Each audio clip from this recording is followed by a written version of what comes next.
Hey guys, so I was really excited to finally do this interview, but I forgot to mention a trigger warning that we do discuss sensitive topics, including, I don't want to say the word in case it gets flagged, but when you feel like you have no options and there's only one way out. So that is part of her story, and it was important for her to share that part just to show how bad it truly was for her. But I know it can be a very sensitive thing. We don't talk about it in a ton of detail, but I just wanted to give a forewarning about that. So I hope you guys enjoy the interview and that it gives you lots of hope in your own journey. Hey everyone, I'm super excited to have Michelle with me today and that she agreed to do this interview. I know there's a lot of people looking forward to this interview, including myself. Michelle's here to share her story. I haven't had an interview on my channel yet where I'm talking to someone who has recovered being off of the drugs. The last two interviews I did were people stabilizing on meds, and I think this is an important interview to do for those of you who are like, I just wanted to hear from someone who has gotten better after being off everything. So Michelle has an interesting, a fascinating story to tell, and what led her to eventually feeling better. And so we're going to talk about that today. So Michelle, thanks for being here. And I just want to start with what initially led you to taking psychiatric drugs, and then we'll kind of just go across the timeline to where you're at today. Okay, hi Melissa. I What led me to take drugs? OCD. OCD issues that I've had all my life that I didn't realize was OCD.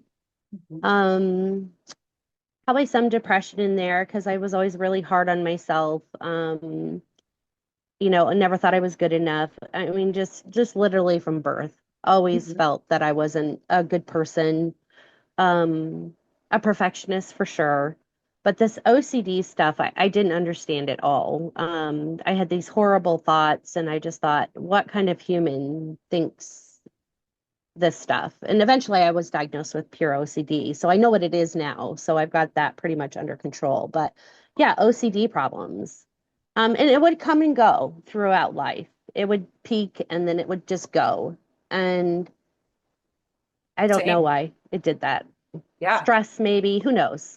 Yeah. Who knows? Predisposition, and then there's kind of just all these things that like personality traits potentially, and there's all different kinds of theories on what happens when people develop these things. But so eventually it comes to a peak to the point where you're like, I need some extra help. And so what happened then? And about how long ago was this, and what led you to seek out help? It was it was in 2014. Um, I went to my local GP and I was telling her, I have all these, I didn't tell her exactly because I was like, I can't tell people these thoughts. They'll Right. they're I gonna get throw me up, lock away, it. lock me away. Right. So, I tell her that, I have some anxiety going on and looping thoughts, and I just can't seem to relax. And she gave me some Volta, and I didn't know what it was, just knew it was an antidepressant. And I didn't take it probably for like a week or a week and a half because I've never been one to take things. I've always been very, I don't need that. I was never one to just take things. And I started to get worse and worse. I had this medical procedure that was coming up, and I just thought, okay, well, maybe that's it. Maybe this will help. This will help. And so I took this Cymbalta, one pill. I think it was just starting dose. I'm not sure. Okay. And get in my car, and I drive to this appointment that I had. Um, and my head started fluttering. It's just started feeling really weird back, and my heart was beating fast. And I'm like, oh my gosh, what's going on here? Like, and I was scared. It scared me. I'd never felt like that before in my life. And I get to the doctor's office, and my blood pressure is so high, they literally won't let me leave. They're like, Mhm. your blood pressure is just sky high, and you need to call somebody to pick you up. So I call my mom, and she comes and picks me up, and she takes me to the hospital. So I tell them, I've taken this antidepressant. I was fine before this. But this is what's happening. And my blood pressure was super high. So I'm assuming that they gave me benzos. I'm not sure. I didn't Mhm. ask. I didn't even know what a benzo was then. Mhm. And they got it down and they sent me home with some benzos. Okay. And so I get home and I don't feel right. I don't feel myself. I feel like I'm not on this planet, like I'm in my body. I know now that is depersonalization, derealization that I was going through. Mhm. And I just didn't feel right. Um, so I go to my doctor after I had a few sleepless nights. Like there was no sleep. That Even with that was it. benzos. Even with benzos. Well, I didn't take any that night. I had that. And then the next night I tried to take a benzo. It's still no sleep. I could not sleep and I was very Mhm. restless. Mhm. So I go back to this GP and I tell her what happened. And she goes, well, maybe, it's serotonin syndrome. Maybe I don't know. Or Mhm. maybe it's just your anxiety. Maybe you're just anxious. So she gives me Zoloft. So I start taking that. Still no sleeping. And I start feeling worse and worse. And then I noticed that I could not sit still. My heart was beating out of my chest. I couldn't focus. I couldn't think. I felt like I was living like literally in a horror show. No idea what was happening to me. And I'm still taking these benzos, and I took the Zoloft, and I just seemed to get worse and worse. And so I go back to the doctor, and they're like, I think that you might be bipolar. Here I'm in my 40s. I've and all of a sudden I have bipolar. I'm thinking, Right. oh my gosh, I'm crazy. I can't sit down. I cannot stay still. I'm pacing 22, 23 hours a day. And I'm just literally sleeping because of sheer exhaustion for that hour a day. I mean, and this all happened within a week, literally a week. I'm pacing Are 22, you 23 hours connecting a it to day. the drugs? Like I don't know if you Yeah, were I like what did. was Yes. hmm I told them, I said, I think it's these pills because I wasn't like this before. And they're like, well, did you have anxiety before? And I was said, well, yeah, that's why I'm here. Right. And I just thought I just turned crazy. I honestly thought I turned crazy. Hmm. I thought, this is it. I just didn't know. But I knew in my heart, like it was the pills. I knew it. But then I thought, well, I'm going to have to take something to stop this. I can't Right. live like this. I don't know what's happening to me. So it was a ray of going back and forth to the doctors. I was given Zoloft, Paxil, uh, mirtazapine. I was given Klonopin. I was given Depakote for 2 weeks. I Mhm. was just a array of different drugs. Mhm. And this went on for, I don't know, 5 or 6 months. I Were mean, you my in were mom you is here. inpatient or were you always at home? Like were you I was always at home. I was okay? always at home. Hmm. Um, and my mom was over, like, literally babysitting me. Hmm. Like I was a child. I couldn't function. I stopped cooking. I stopped sleeping. I stopped showering. I stopped everything in my life because I was too busy pacing. I couldn't sit down for 5 seconds. It was Hmm. so bad. Hmm. And I finally just said, I know that this is the drugs. I don't know how I know, but I know that this is the drugs. I Hmm. know it. I can feel it. And at that time, I didn't Google or anything. I didn't have Facebook. A lot of other people did, but I wasn't one of those people that had Facebook and the Googling and all of those things. So I had no clue what it was. I had no clue. I just thought, you're crazy and you've lost your mind. There's something wrong with you. And they kept telling me, this is your anxiety. This is anxiety. You might be bipolar. You might be, I don't know, try this. And then Was I did anything make an appointment. happening at that point with your OCD? Like did because you were Oh having such a gosh. response, like was it getting worse as you were going Oh, I on? was afraid of my own shirt, literally. Like, literally. I mean, you're afraid of your own shirt, and then your mind, you're thinking, I'm crazy. I'm bipolar. I must have schizophrenia. I have to have I went through that. something is wrong with me. Like, Right. so I just decided that I was going to stop taking all these pills. I was done with it. I wasn't going to try one more because every one that I took just it made me feel like it was worse and worse. And in the meantime, you're not being offered any other type of therapy for your OCD. Like you're diagnosed Well, with yes. Okay. Yes, they got me into a psychiatrist, but here where I live, it's a very small community. It takes a while to get into it. It takes a Mhm. while to get into therapy. So it took me a while to get into that. It was like months out. So Like, was this like so OCD specific therapy, or were you doing talk therapy? Like, was it very specific, like I ERP? didn't Oh, know. I you didn't didn't know. know. Okay. They just referred me and I had to just wait for the appointment because I thought I need therapy bad. Like, Mhm. something's wrong Yeah, with me, you right. know? So I stopped taking the drugs and I stopped going to the doctor.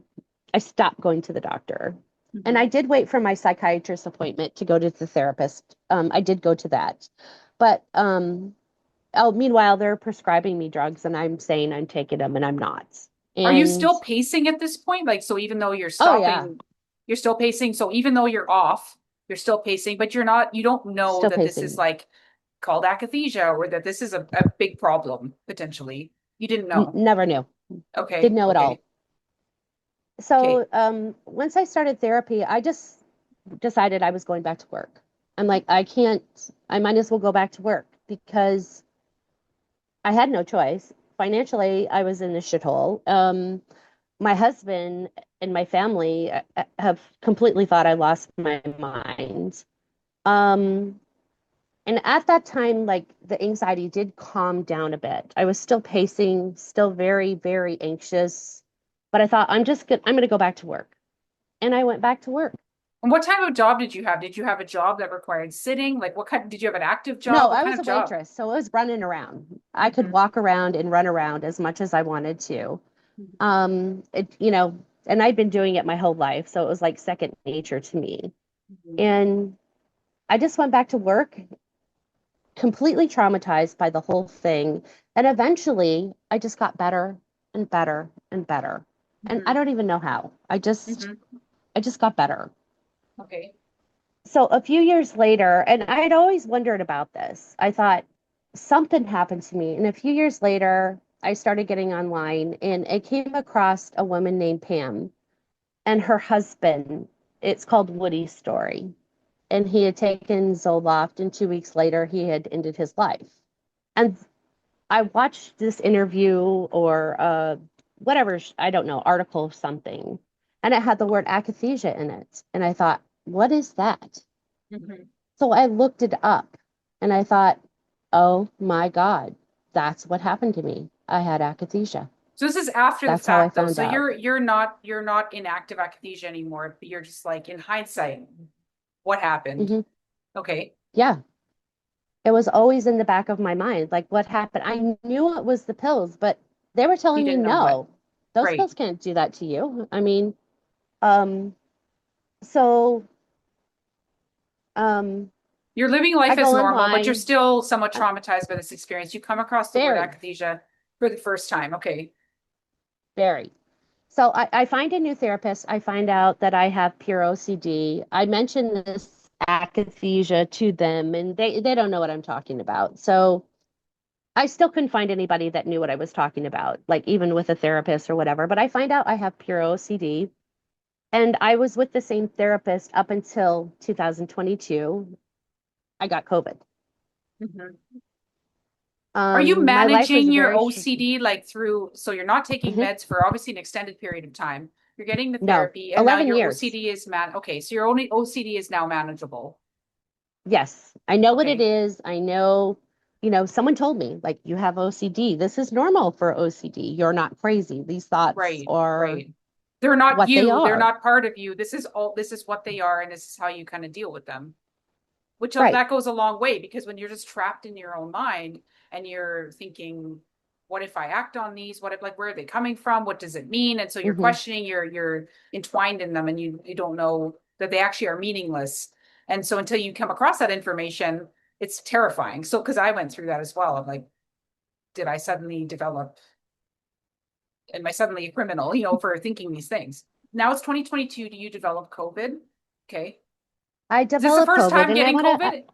Mhm. yes. And I even worked Okay. in the public. I want to backtrack it a bit because in those 11 years, I didn't understand how much stress that I had. Um, I worked 12, 13 hours a day. I had children in college, running them back and forth. I had a sick mother that couldn't stay alone, taking her back and forth to appointments, staying with her, COVID, dealing with COVID, and the job that I had that I was boss. So it was on me to make sure the protocols were in store and everything. It was just a lot of stress. Hmm.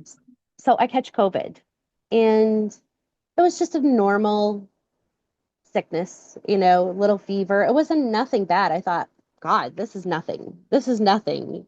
Hmm. And I kind of was afraid of it, but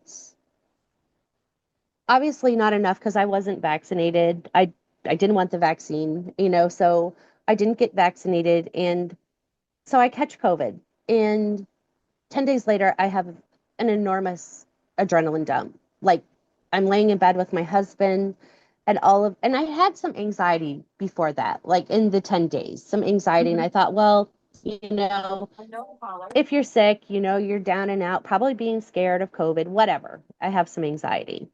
So, I have this huge adrenaline dump, huge, like it lifted me off of my bed. And I thought, oh my gosh, what is happening?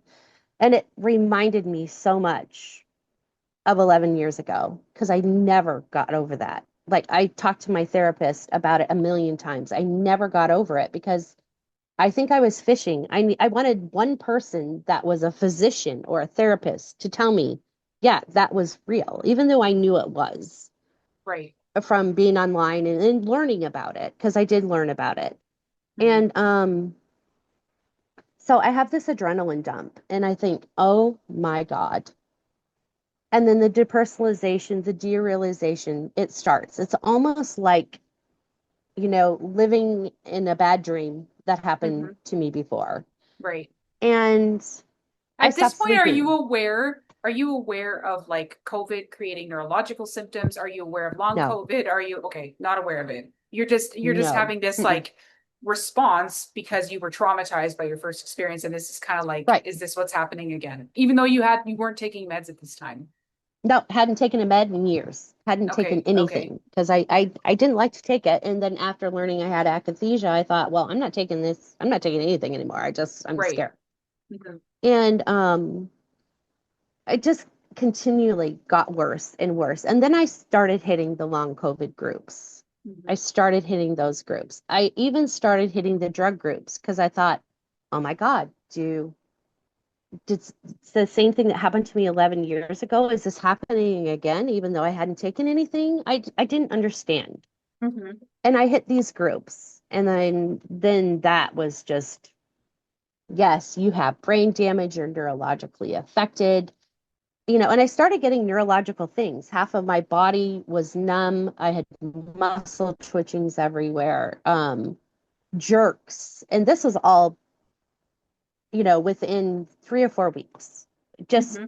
all these crazy things started happening. Internal vibrations you And mentioned to me as well. oh, horrible, Right. horrible. It's like I was laying next to a generator. Hmm. And that reminded me of 11 years ago. It was the same, but it wasn't the same. I Hmm. didn't feel the need like I had to pace but it was just this horrible energy inside and the internal vibrations and the twitching and the Did you have any mental depersonalization. symptoms as well? Like, or were you mostly Yes. physically affected? Okay. Yes. Severe mental symptoms. Like Okay. So, like DPDR, I, you mentioned. the OCD was out of control, even worse than it had ever been in its life. Right. Okay. Um, I was on every single So group. are I you talking was, about withdrawal groups, so like long COVID groups? What kind of groups are you in? I'm in all of them. I'm in the drug groups. I'm in the akathisia groups. I'm in the COVID groups. I'm in all of them. I Mhm. wasn't in any groups, and now I'm suddenly in all of them. Right. And I'm searching, And you're trying to make sense and of what's happening. yes, I'm trying to Mhm. make sense because I think, oh my God, this feels so like last time. Similar. I don't know what's wrong with me. And I hit the COVID groups, and they were like, yes, you have brain damage. You are going to be affected for the rest of your life. Nobody can tell you when it's going to go away. And then I hit the drug groups, and they're like, oh, well, yes, that could have come back. You know, it could happen. I didn't know where to go. I didn't know where to turn. Like, but I was like OCD obsessive queen. Like I was on the phone all day long and all night long, just looking up symptoms and being in these groups and reading the horror stories, especially in the long COVID groups. They were awful, Mhm. awful. And I had all of those symptoms. And I thought, okay, neurological, that's a scary word. Yes, it That is. is a scary word. Right.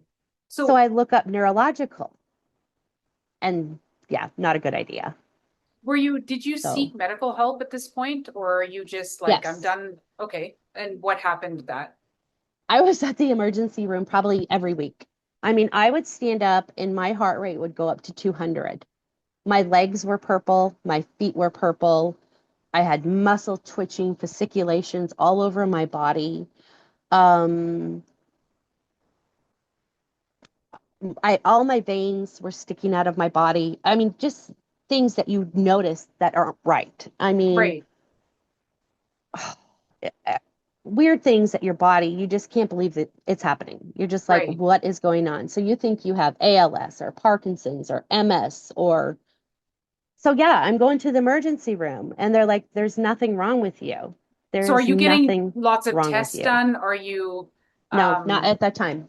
okay, Not so at that you time. didn't have any tests done. They're just based on your like signs and symptoms, or just like doing a physical exam saying there's nothing wrong with you. But you weren't having like imaging done. Did you have MRIs? Did you have okay, Not then. Not at that okay, time. okay. So they're sending you They were home just essentially. yeah, they were telling me it's anxiety and they wanted me to take drugs and I refused. I'm like, I'm not taking those things. Hmm. At that time I was non-functionable. I was doing nothing in my home. So I you quit hadn't your job. So slept for you because you days. were working. So you were working Yeah. and then you did you quit because of this? Oh yeah, Or were I you couldn't done? even Okay. function. Okay. I couldn't So you're at home. function. Hmm.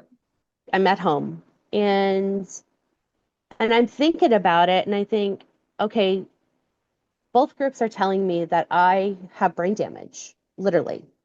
I Hmm. have brain damage. Even though I hadn't taken drugs in 11 years, I still might have some brain damage. Hmm. COVID groups are telling me that I'm brain damaged. I'm neurologically affected. I'm Hmm. never going to get out of this. My doctor did tell me, we don't know what COVID does. You could get worse, you could get better. And you got to remember, it was only a few years in at that time. Right. People know a lot more now, but Hmm.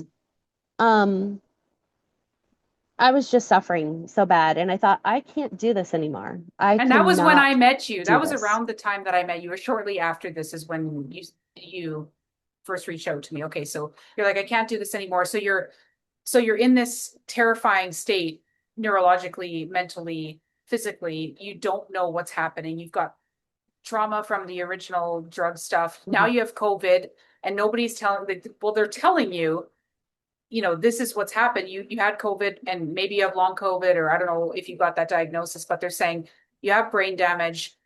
You're screwed essentially, or you might get better. Right. You have a snowball's chance in hell. You might get better. We don't know. There's no treatment.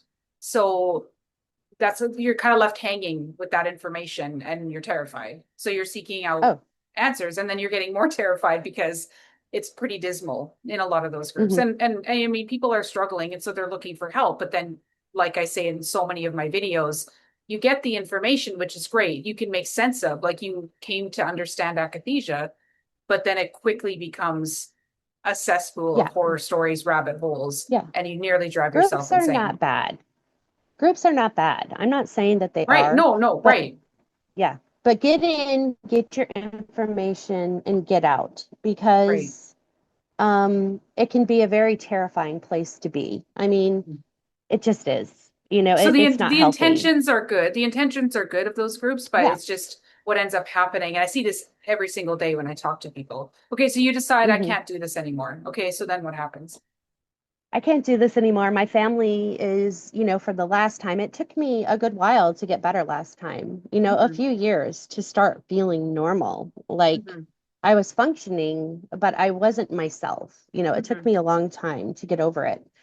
And I'm not working now and being hard on myself. Like, I'm not working. I'm a piece of shit. I can't believe I let this happen to me again. They're telling me it's anxiety. I don't know what to do. I can't do this again. Okay, so I have brain damage from 11 years ago. I've got brain damage now from COVID. I'm neurologically affected. I don't want to live like this. I don't. And I knew the work that it took, not really the work, but how long it took last time to get better. And I just was out. I hadn't slept in probably, I don't know, 3 or 4 weeks, maybe an hour here, maybe an hour there. I couldn't stand up because my heart rate was so high. I mean, I could stand up, but it was hard.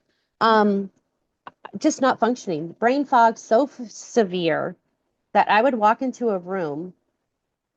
I didn't even know where I was half the time. I couldn't spell my name. I couldn't write. It was awful. I couldn't do anything. And I thought, I can't do this anymore. I'm done. I can't be brain damaged. I can't do it. I can't do it.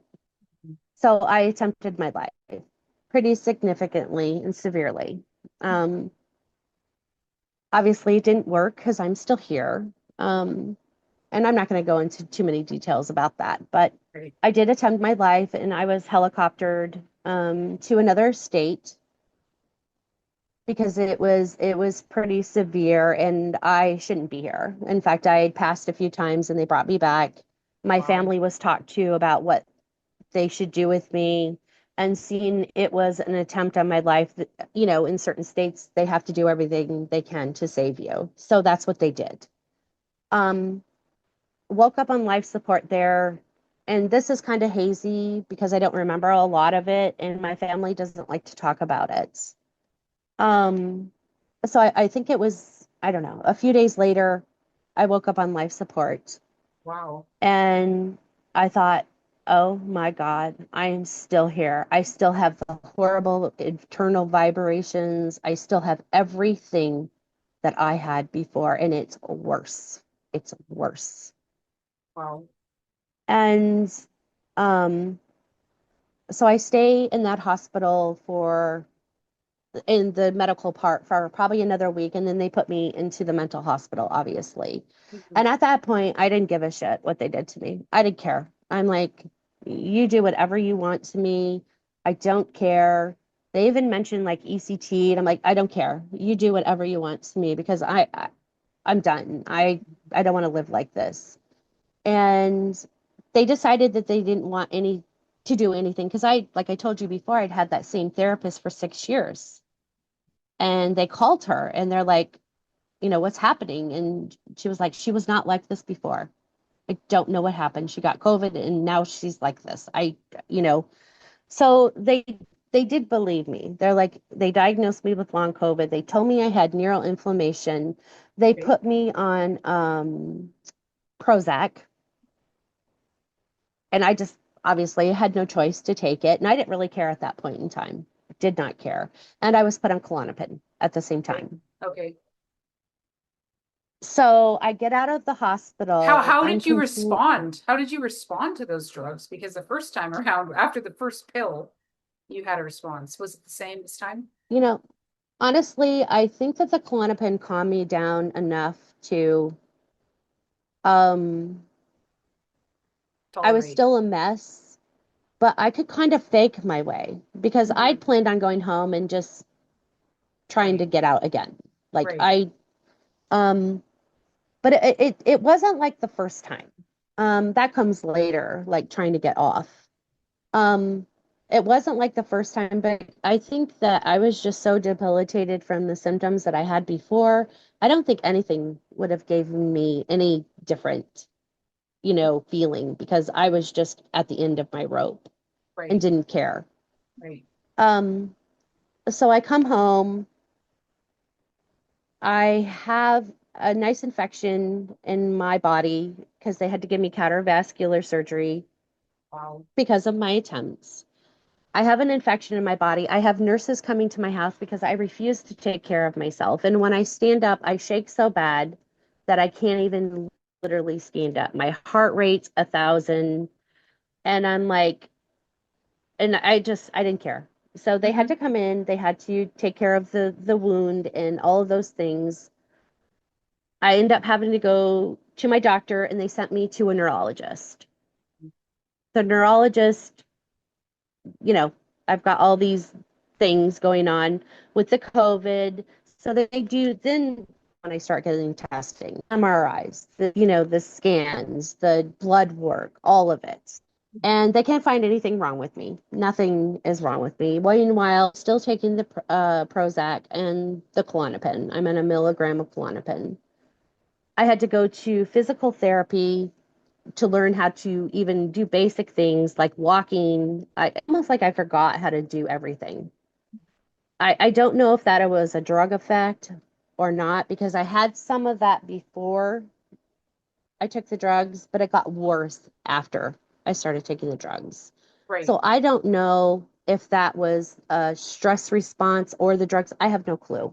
Mhm. And so I hit the groups again, the drug groups, because I'm Can I thinking I need to get off of these. can I just ask?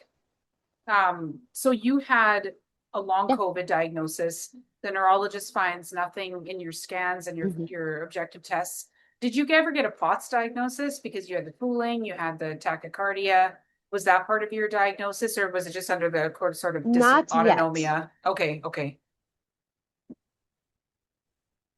Yeah, not yet. In fact, like I said, this area is so small that I have an appointment for that, but it's still like a year away, Mhm. literally. Yeah. So he suspects that POTS, dysautonomia, even some small fiber neuropathy. He suspects most of it, but I haven't gotten the testing yet. I had severe, like when I stood up, my blood pressure would plummet. It would go up and it would go down. All of those things. Um, so I decide that, I don't know, 5 or 6 months later, I hit the benzo groups because I want to get off benzos and I want to get off this medication. I'm still afraid of it. I want to get off of it. Okay. Okay. So I was asking you, so It's you didn't have a POTS diagnosis at this point, even though you have symptoms of it. right, Yeah. Okay. right. So I then what don't have, happens next? um, I decide that I want to come off the drug. So I hit the Prozac drugs that are, I can't remember what that website is called, Surviving Antidepressants. I can't remember. And I hit the benzo groups Mhm. and tried to figure out how to taper off of these things. So I was taught to do like a water taper on both medications. So Mhm. I tapered them both at the same time. Okay. Yeah. I mean, I'd only been on them probably 5 or 6 months at that point, both of them. And I just decided that I wanted off of them because they How are still you scared doing me. at that point? How are you doing at that point? Like, are Oh, you I was feeling still horrible. somewhat horrible? Okay, but you're a little Still more horrible. functional, or like you're just as bad? Just as bad, Okay, so literally. you, but you just want, Going you to don't want to physical be on therapy.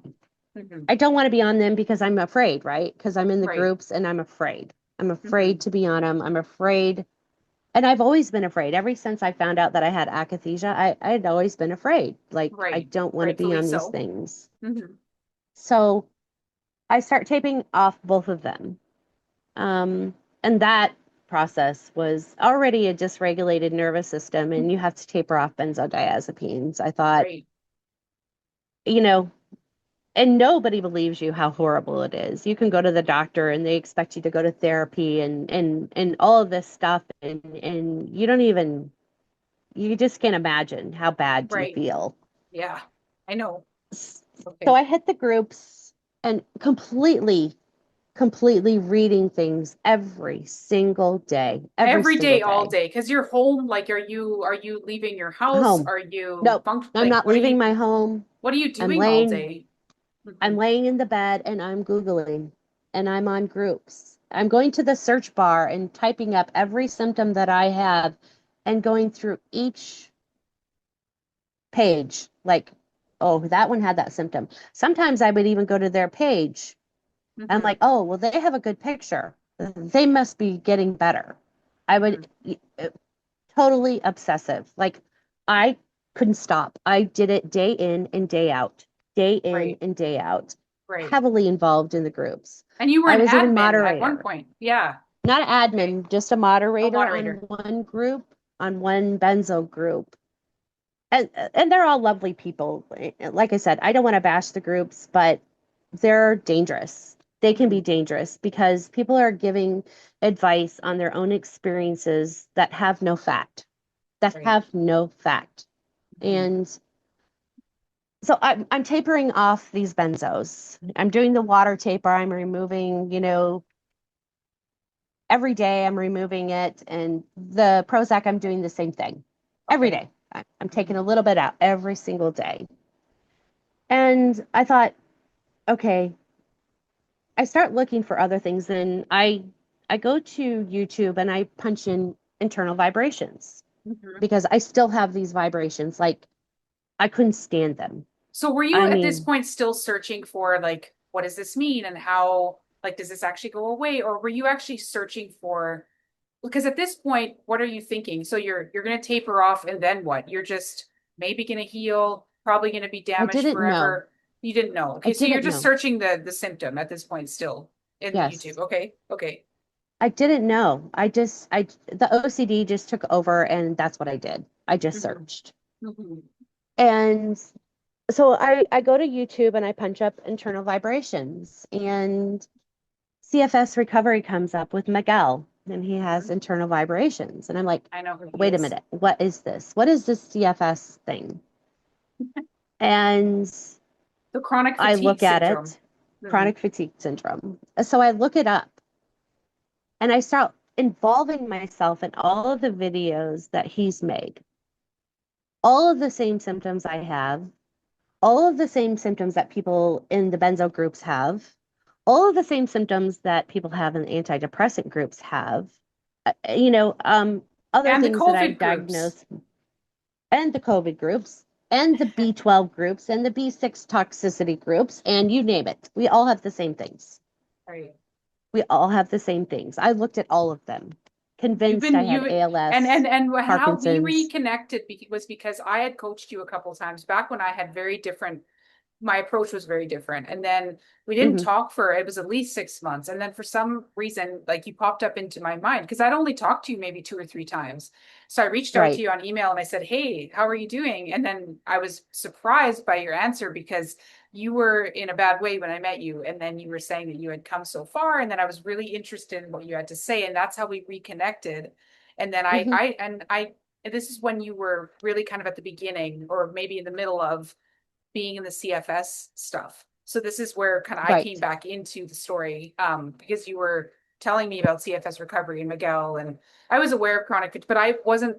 I was aware, but not fully aware of how similarly all of these different groups have the same symptoms. And I talk about that on my channel. I have for the last several months, but at one point, whenever we reconnected last year, I wasn't fully aware of really how similar all of the groups are. And so that got me thinking, what the heck is underlying all of these? Because even people in those groups who had never taken a psych drug, so you obviously had taken a psych drug and had long COVID, but a lot of people in those groups Yeah. had never taken a psych drug. So how do they have the same symptoms and the same patterns, windows and waves that they call different things? They have different terminology. They're sensitive to supplements. They can't take medications. They have histamine issues. They've got mast cell activation. They've got POTS, they've got all chronic fatigue symptoms, they've got all of the same things. So why is all this crossover happening? So you and I started really Right. talking a lot about that.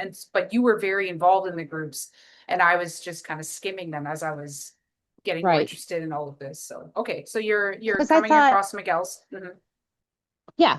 So I'm getting involved in those. And I thought, okay, well, if these people are not saying they have brain damage, why do I have brain damage Mhm. from COVID and taking drugs? Why do I have brain damage? They didn't talk anything about brain damage. And a lot of those people, are on some medications. You hear it there, here But and not there, all of people them. typing. Not all of them, but some. Mhm. But most of them, you know, got a cold, got a virus, or whatever the case may be, stress, anything like that could induce It CFS, activated it, um, right? activated it. But you had to have had that bucket almost full. So Oh, that's why I went into the story, in between those years before I got COVID, what my life was like, because my life was very, very hectic at that time. okay. So can I And just want to kind of put context to this because so you're saying that you had the mindset that you have brain damage from the withdrawal groups and from the long COVID groups, but the CFS group does not have that labeling. So what are they calling it? no, they're just calling it a dysregulated nervous system, Okay, so then when you're central talking about bucket, sensitization. central sensitization, so when you're talking about the bucket, so now you're going What do into the I mean? stress, and so this is obviously triggering this idea of a bucket. So what does that mean? Right. So your bucket is just overfull. So you have this stress, you have that stress. You're not feeling your emotions. You're not living your true self. You think you're a piece of crap. You're a perfectionist. You've had surgeries. You've taken antibiotics. So these Your are bucket just physical gets stressors as well as emotional. right, So right, because you talked about virus, which often will also activate autoimmunity. That's what happened to me right, and many other people who have autoimmune issues. Okay, so right, that's part of the bucket. It's not just emotional stress, right? right. So they Okay. explain it as, okay, my bucket was full. I'm a perfectionist, taking care of mom, working, taking care of kids, riding them back and forth to college, all of those things. I get COVID and that spills me over. Okay. Okay. Okay. That spills me over. My nervous system has had it. I've already had a trauma 11 years ago because of akathisia. I never really took care of myself, like doing some things with myself to stop doing that perfectionism. I never changed my ways. I still was the same person, hard on myself, all of those things.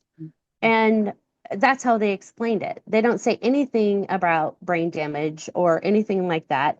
Your stress bucket was full, it spilled over, your nervous system had enough. Some call it central sensitization, some called it, a dysregulated nervous system. All of these people, a majority of them, dysautonomia, POTS, blood pooling, low blood pressure, high blood pressure, Well, internal vibrations.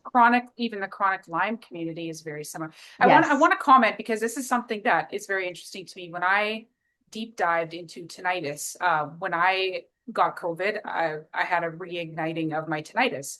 So I started like looking more into tinnitus, and I ended up taking a course on tinnitus.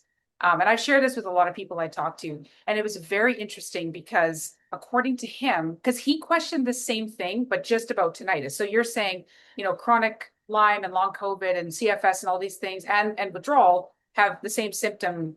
Like it's not just one symptom in like all of it is similar.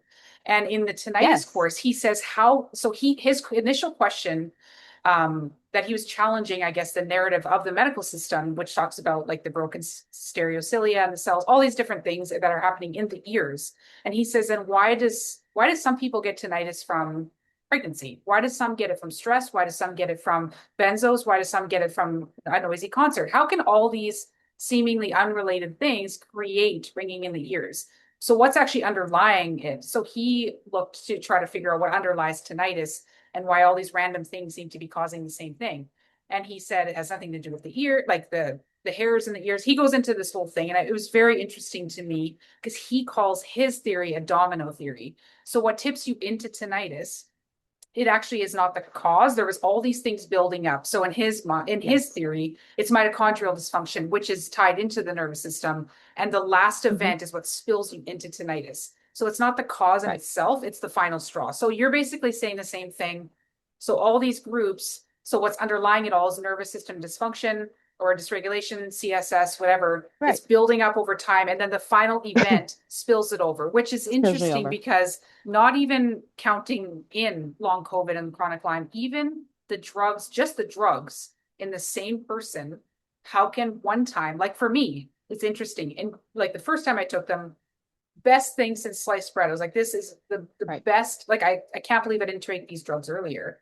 And then later on, reinstatement, why did I have such a severe reaction to a low dose? So then we talk about in this community kindling, which all these kind of terms are like they all kind of mean the same thing. Suddenly your nervous system is over responsive. But why is Right. that happening? without taking into account COVID or anything else, just the drug in the same person, why is it creating vastly different responses at different times? So then a bucket theory would make more sense, because if you're just looking at the drug makeup and the genetic, it doesn't make any sense that you'd have such vastly different responses in the same person. So I just wanted to say Right. that in response to what you're saying, because it fascinates me, honestly. It does. Yeah. Yeah. So I find these groups, and I start doing the work, you know. Um I stopped. I I had to get off of my couch. I had to put the Googling away. I had to get out of the groups. And I was still tapering at this time. Like, and I had severe symptoms coming off. I got bouts of akathisia again, pacing, uh, horrible. Um, but I'm still trying to do this work. I'm still trying to And do what this work. is the work? Essentially in a nutshell, what do you mean by the work? You have to change things about your life. Okay, so my normal was sitting on the couch, Googling, being afraid of every symptom I have ever had, doing nothing for myself, doing nothing, in neuroplasticity, you're doing the same things over day by day by day. Okay, so your brain learns that. It learns that this is normal.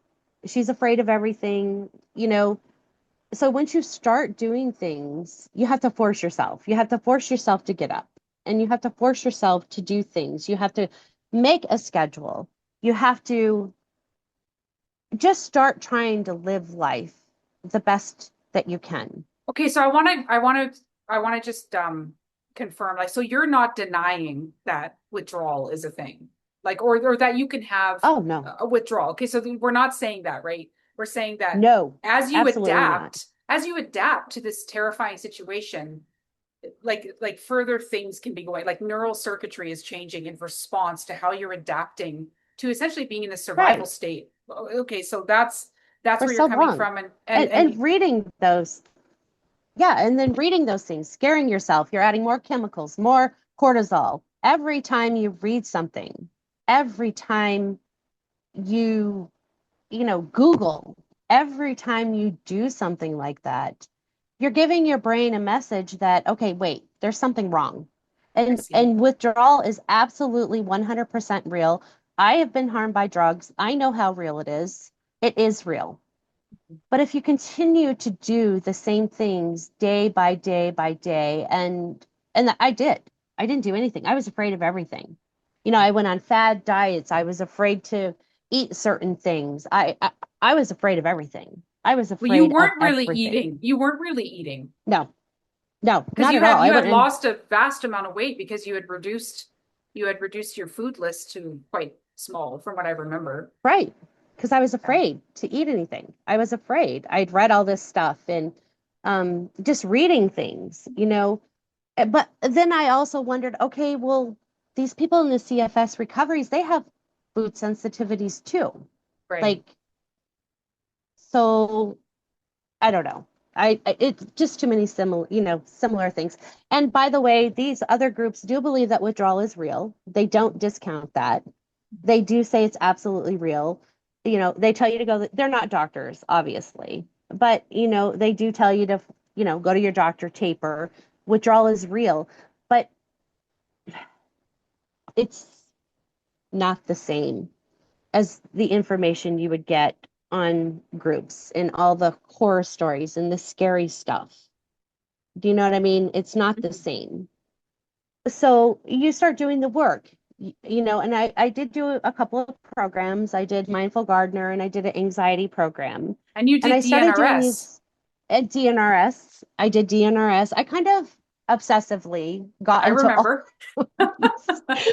I was like, okay, this is going to cure me. I was doing it wrong. I'm like, Right. okay, this is going to cure me. I have to do this group. This is going to cure me. This is going to cure me. But I wasn't realizing what I was actually doing. Which I was is, like, which is nothing is going to cure me.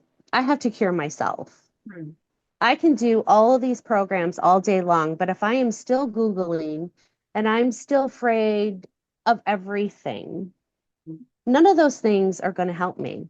if I don't get up off the couch, if I don't try to focus on living a little bit of a normal life, none of those things are going to help me. Which None is of what those you things are did going the to help first me. time, essentially. You started living a normal Went life back to again, work. despite, okay.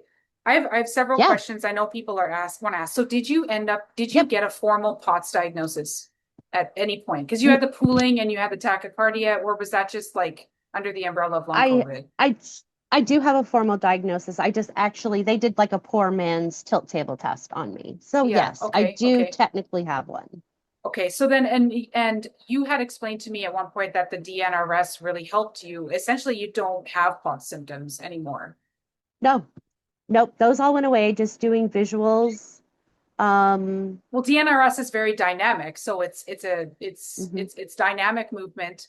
It's essentially like getting your nervous system to stop hyper responding to everything, which I mean, POTS is dysautonomia. It's an over Right, exaggerated response of the nervous system just standing up, essentially. right. Just standing up. Okay, so Yes. you got out of the POTS with DNRS, and I know you've explored all these different types of groups and Hmm. been in several of them because I've witnessed that. I want to ask, okay, so in this community, there's very much a so we call them windows and waves. Other groups call them flares, or I forget what the CFS community calls them, adjustment periods. Okay, so when Adjustment periods. you're essentially in response to something, or even nothing at all, sometimes that you're aware of, your symptoms are flaring up. So when you're taking this approach to, I'm going to essentially bring my symptoms along and I'm going to start integrating and doing some normal things, even though I don't feel healed yet. Okay. Right. So in it, when you've been living in this terrified state for so long, you've been housebound. And so you go out and your symptoms flare. So even if it's based on something you ate or something, maybe you went for a walk and you don't normally walk and your symptoms flare. So a lot of Mhm. times, like when you're in the groups, they'll say, okay, it was too much stimulation. You need to pull back. Okay. So what is your response to that? Because when you look at it from a nervous system perceiving threat in everything, of course it's going to flare symptoms up when you push it past what you put it like in a box of, right? So it's like you're going to flare up. But then at what point, because then there's also post exertional malaise where you push too hard and then you crash. So from the Mhm. perspective and everything that you've learned, is there a pushing and pulling aspect to it? Or do you just be like, okay, I'm flaring, it doesn't matter, I just keep going? Or is there boundaries around that? I mean, I have my I own think it. perspective, but I'm curious. I think it's what you can handle. They do tell you to pull back. So I need to start out on what I had to do at first before I could even start living my life. Is I had to calm down that second fear. Right. And second fear is, being in the groups, thinking I can't do anything, reading horror stories, Googling. I had to Mm-hmm. stop all of that. And it's not easy. And I had to start with the looping thoughts in my mind. I had to acknowledge them. There you are.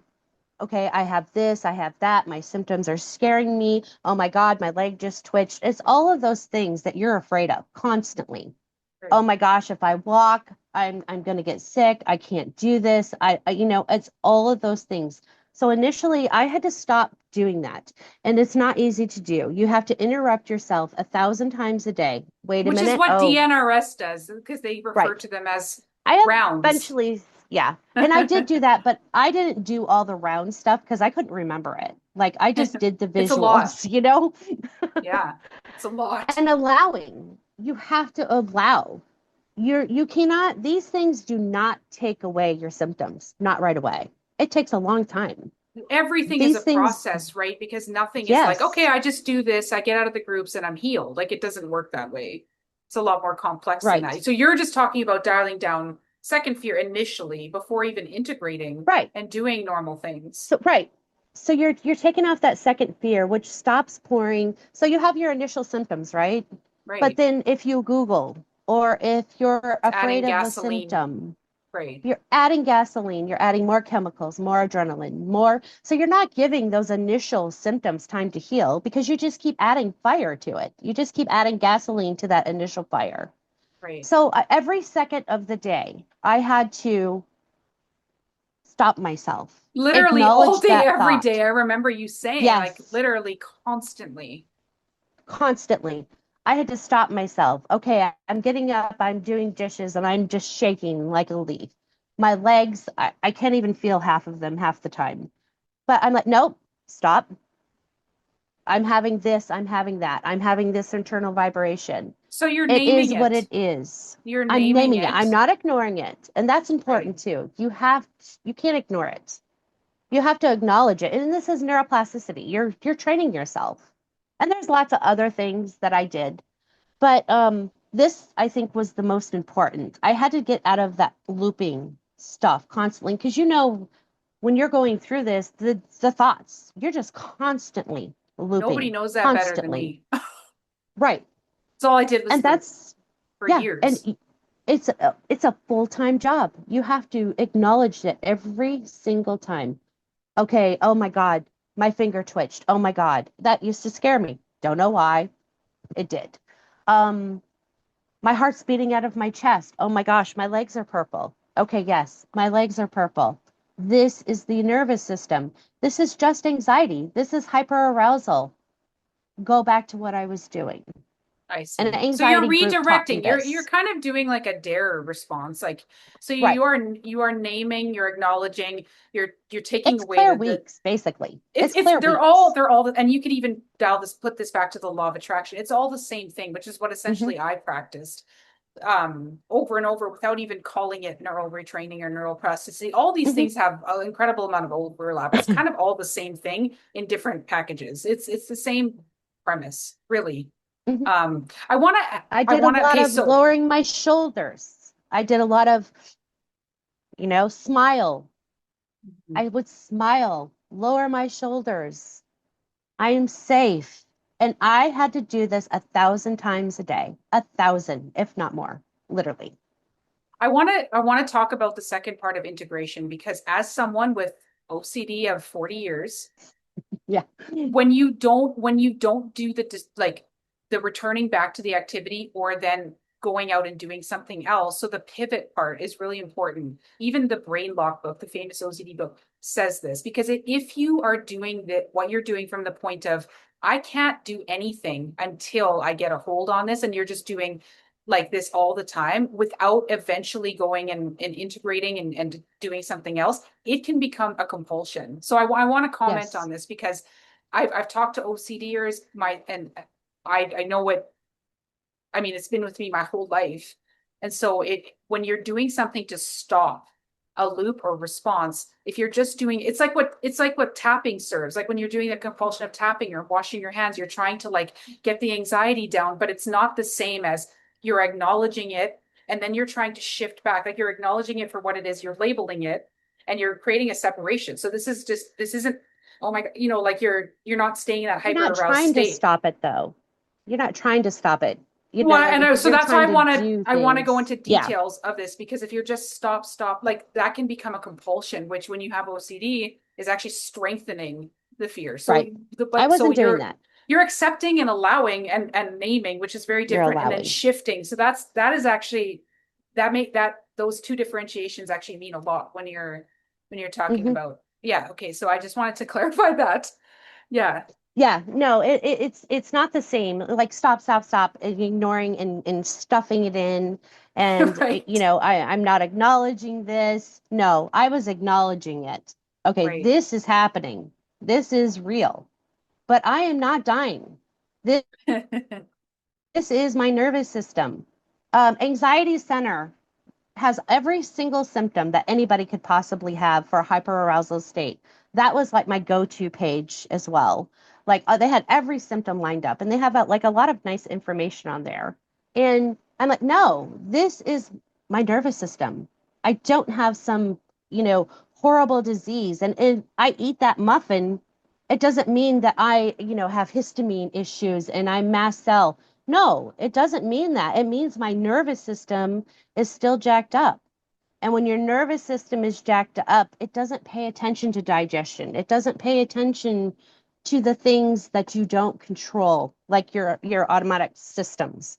It doesn't pay attention to that. It's trying to keep you alive. It's trying to keep you alive. So I always thought, oh my gosh, I have mast cell, I have histamine. I might have Ehlers-Danlos, I don't know. I got something.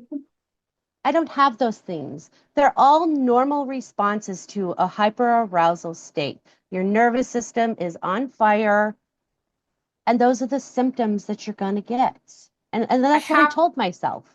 I have to ask the question because I know people are going to be wondering this. Okay, so when you mentioned anxiety center, okay, so earlier in your story, you were saying you're having all these symptoms, and the doctors are saying you just have anxiety. Oh, Okay, yeah. so you're like, no, Totally no, make you I don't, bad. I don't have anxiety. So now we're talking about anxiety center. So I want to talk about, but because you're This saying the is anxiety anxiety center on has, steroids. okay, right. So this is something that it's a block for me. I'm not going to lie. So because again it seems contradictory because when I was having full on involuntary movements and I went to the ER, the docs are like, it's just anxiety. Eventually I got a movement disorder diagnosis, but Right. they kept telling me this and I'm like, no, I've had anxiety my whole debilitating anxiety my whole life until I got it under control with self-directed therapy. And I studied psychology and did all these different things, and I got a hold on it with proper techniques, but I never felt internal vibrations. I never had tinnitus. I never Right. had, chronic dizziness or all the things that people talk about. So how does it cross over? I don't understand where the line, like what's creating that different response after this happens? Well, CSS okay. or central sensitization. Right. So first, the initial reaction happens, right? Whether it be, and this is just my opinion and just Right. my experience. Yeah, yeah, right. Initial action happens. I got COVID, or I took those drugs, Mm-hmm. and then I just eventually went back to work and got better. The initial reaction happens. It's what you do with it afterwards. Mm-hmm. So, being scared, not realizing what's happening to you, um, you know, um, crawling in a hole and living on your couch, not pushing yourself, not Googling, all of those things keeps adding these chemicals on top of your body. And that turns into like a hyper arousal state. So it's anxiety, but and I used to get really angry. Like, Same. are you telling me this is not anxiety? It's Right. not, it is anxiety, but it's like a hyper arousal state type anxiety, that So the nervous system is capable essentially of creating symptoms that looked at the way that I allude this to. I feel like, I mean, obviously I talk about this stuff all day, every day, is when you look at acute turned into chronic pain, what turns on in the brain to turn it chronic? And if you really look into the studies around this, like I always alluded to same like phantom limb pain. How can you have pain in a limb that's no longer there? Obviously, there's a brain process exactly. going on because it's not about the limb, it's about the brain. So the brain can recreate pain in the body after an injury has healed. And so Mhm. obviously there's complex stuff that goes on in the brain and nervous system. So it's not like your normal level anxiety, but the nervous system can, I don't know the biological process exactly, but the way the nervous system then turns on to a next level, it's still a stress response, but it's not, it's very confusing to me. But I understand, like, again, when you look at chronic pain and how even when a limb is removed, you can still have pain because of a brain Right. process. Something Right. can get turned on even when the injury has healed. So it's almost like that same Right. thing, or the It's next level activation. I don't know. It's perplexing in a way. Well, I would look at it like anxiety is like fight or flight. It's stuck on. So Right, think about it when you are driving and you almost hit a deer, that initial gets stuck, right, right? right. And it could do very bizarre things to your body, if it's stuck on, because what happens when you get anxious or when that initial freeze hits you, like, oh my gosh, I almost hit that deer, your muscles tense up. All of those things stay on in this flight or fight process. They stay on. That's why you're getting the muscle fasciculation. I don't know about movement disorders, but you're getting the muscle fasciculations. All your muscles are tight. You have digestive issues. Your ears are ringing. Think about it when you get scared. Mhm. Those systems stay on. You're like stuck in that process. You're just stuck on flight or fight. And that's Or is it basically how they or is it that because we acknowledge that withdrawal is a thing and there's obviously some neurological, biological something happening, but the neural circuits say turn on. So it's not the same as anxiety where you're just like, obviously, it's just like It's with totally when different. autoimmunity, a virus turns on the immune system and it stays in Hmm. this, it's not a normal responsive immune system anymore. It either shuts off in different ones, or it's over, like even that is confusing to understand, but something goes awry, the nervous system turns on itself, or the immune system, Right, and it starts attacking right. its own tissues. So the virus is the stressor, it activates something. And so maybe like, the COVID, which is also a virus, or the drugs are activating something that's not normal to anxiety, but then the neural circuits are keeping that turned on, whatever complex processes are going on. That's the way that I see it. Hmm. So it is anxiety, but it's not, because something was turned on in addition to the regular anxiety response Right. from the drug, the COVID, Absolutely. and it's now staying Absolutely. on. So anyway, I don't Right. want to make this 2 hours long, but I I know. had to I throw could that in talk there. hours about this stuff, Me too. hours about this stuff. I have one more Um, question. Okay, go, okay. sorry, go on, go ahead, go ahead. No, go ahead. How do you, okay, so there's this concept in CFS recovery and in other of these groups about pacing, because a lot of people in CFS have post-exertional malaise, which is essentially just a flaring of symptoms after exertion, which a lot of Right. people get in withdrawal. It doesn't necessarily mean you're sick or tired. It means something is like flaring. So how do you, because of these other communities are also experiencing flares or windows and waves, like we call it, how do you know when to push and how do you know when to pull back? Because obviously when you've been in a terrified state, whether it's still from the drug or if it's an adaptation, and you start to push that boundary, your nervous system is going to push back, whether it's food Right. sensitivities, anything. So how do you Everything. know when to push in your experience, and how do you know when to pull back, or do you just continually push, and where's the line? It's a slow process. You've got to start out So slowly. it's pacing. Essentially, you're pacing in a way, like Pacing. slowly pacing, I don't really like that incremental. word, but Okay, incremental. so what was important to me is starting a schedule. Like what I did from when I got up in the morning. Okay. And that's what I had on my schedule. And I did it whether I felt like crap or not. So if you're bedbound for 3 years, obviously you're not going to go out and run 6 miles. It's Right. just not going to But happen. some people will get in windows and will do like what Right. we call a window and start doing like an Right. immense amount of things. So there are people who do that. Right. So if you think about it, your brain and your body have been doing the same things, and everybody's different, but I know that I was sitting on my couch and not doing a thing, just being afraid. And obviously, when you set out to do different things, like making that schedule and getting on that treadmill, starting out 5 minutes even, and actually cooking a meal or doing a dish or doing anything out of norm than what you have been doing for the past three It's going to years, respond. of course, your brain is going to fight with you. It's going Right. to be like, oh no, you're in danger. You know, this is not happening. We want to keep you safe. So we're going to give you more symptoms. We're going So to give you're you some saying in more, and we're going to response give to you that, different symptoms. Yeah. And we're going to give you different symptoms, different. That's important to say, different. different symptoms. Right. And you just have to learn to respond well with like the response of the second fear that I was talking about earlier. You just have to learn to respond well. And knowledge is key. Okay. So you need to go in and you need to start, reading like TMS, Dr. John Sarno, healing back pain. And I know what everybody's going to say. I don't have back pain. What does that have to do with anything? It's the same concept. Nicole Sachs, she has, in fact, I was listening to a story today with Nicole Sachs podcast. She's a journaler. She does journaling and she worked Yeah. with Dr. John Sarno. Mhm. And there are so many people on there, like people that have been harmed in like drug communities and things like that and long COVID. It's a whole array of things like that. It's education at first. Right. Education. Get off those groups. Stop scaring yourself. Stop scaring yourself. Get off those groups. How did you get over the brain damage thing? Like that's a pretty significant label to just Yeah. overcome. How did you reconcile that? I had to teach myself every second of the day, every second of the day. This is my nervous system. It's been proven to me. I've done my homework.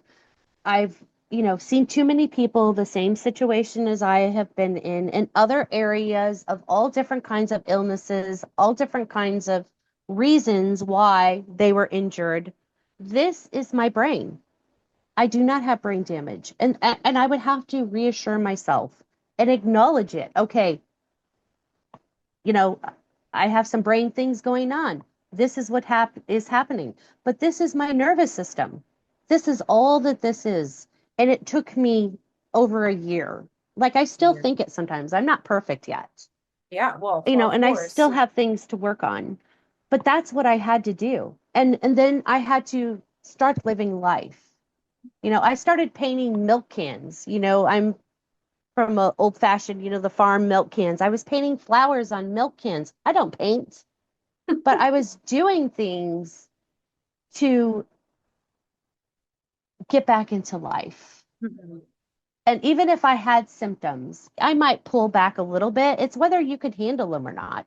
If they're so severe that you can't handle it, then maybe you went too far. I don't like the word pacing because I never paced. Um, Maybe you could pull back a little, but start doing things you enjoy. If you like walking, then walk. Do the things you enjoy. Start, talking to people again. Do it little by little by little by little. So you're And saying it even if all, you feel bad, you're doing it anyway because you're not waiting until you feel really well or perfect or no, normal I before would you're still doing be these sitting on the things. couch. I would still be sitting on the couch, literally, if I waited Right. till I felt better. You have to show your body and your brain that you are safe. You are safe to move. You are safe to eat that muffin. You are safe to have a conversation with a person. You are just safe. Right. You are safe. And it's a process. It's a process. You don't stop doing things. You might pull back a little, but you don't stop. You Yeah, do not stop. that's a great point. I mean, we could have make this a 3 hour conversation. There's so Oh many my things I gosh, could I could still go on talk about. forever. I could go on Me too. forever. It's very There's so much more I could say. I mean, I could mhm. just go on forever. Yeah. And I mean, this stuff I know is somewhat debated in this community because Yeah. um it's not acceptable. In my own experience though, that was essentially like I was doing neuroplasticity without calling it that or knowing it was that. Right. And it was a slow, what I call like an integration. At the beginning, you aren't functional, but at a No. certain point. And I do think that, yeah. And the way that when people come kind of back at me, when they say, well, this stuff doesn't work or whatever, and I say, look at how much one comment on one YouTube video people will be debilitated by that for days. Like I've Oh had yeah. conversations with people who are like, I've spiraled so bad, my symptoms are so flared up because of one comment. And I'm like, okay, Yes. so you look at the response that you're having to that. And so if you could start doing some things in the reverse, obviously it's bit by bit by bit by bit by bit. Like it's not, Right. I It say too, falls like you off in wouldn't, layers. it's layers. It is layers, and that's my experience as well. And when you think about training in a gym, you don't exercise once and expect to be ripped. Like you understand it's a process, and this is very much a process. And essentially, like your nervous system is calming down, but you're allowing that time, but you have to like teach it safety again because you've adapted to the survival state, which was no fault of Mhm. your own. Like this stuff happened to you with no, like you had no knowledge that these drugs can cause these things, or you can have this type of response. You had it. You responded the best way you knew how. You were searching for answers because the doctors weren't helping you. And then you've adapted Right. in the process to the survival state. And so it's like, how do you unadapt? Because Right. that's what we do as Right. humans. We adapt, right? So Right. how do you get out of that? Even that one video of the bear who was in a cage, like locked in a cage for whatever. And when he got out of the cage, he was still walking in circles, Yep. Yes, because that's So, what you're used to. If you've been right. doing something for so long, your brain is going to fight with you. It's going to say, no, we're not doing this. I have to keep you safe. And You need alive. to stay on your couch. Yeah, and I have to keep you alive. We need to keep Right. you on the couch, and we're going to give you more symptoms, and we're going to give you new symptoms. It has to keep That's you what on your it's going to toes, do. right? Because it's kind of testing you, like, are we really Right. okay? Okay. Yes. Fascinating conversation. I'd love to keep it going, but we should probably wrap it up.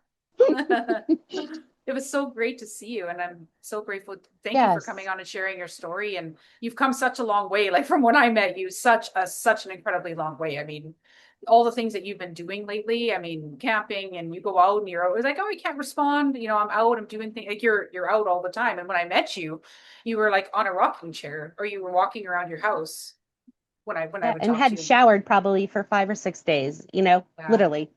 right, Yeah. right. Okay. Well, thank you so much, Michelle. Thank you. Okay, bye. Thank you guys so much for watching this interview. And I wanted to mention, which I forgot in the interview part, was that Michelle is running a Facebook group that is geared towards or targeted to this second tier. And how do you start dialing down the alarm bells from all of the overwhelm of information and stories that you've read? So if you guys want to check out her Facebook group, you can do so. I'll put a link to it in the description of this video, as well as her YouTube channel that she started. So yeah, if you guys want to check that out, you can see down below. And thank you so much for watching.